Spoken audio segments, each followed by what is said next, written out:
Dr. Arruda, I want to ask about vaccine equity. Canada has a wealth of vaccines. Most of the world doesn't.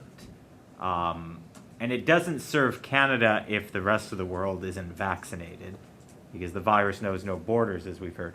So, is it equitable? And I know we have to protect Quebecers, but is it equitable to be giving Quebecers, Canadians, a third dose now when much of the world has zero access to vaccines?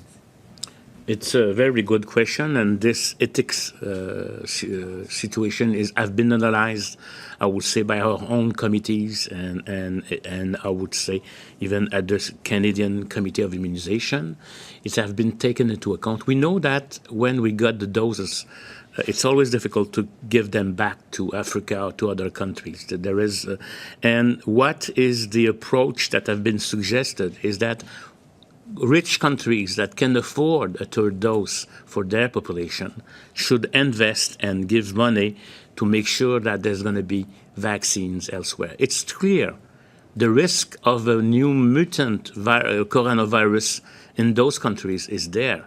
So we will pay if we don't help them. So I think this kind of discussion has been made by governments in different countries, and I think it's a major issue. It's a major issue.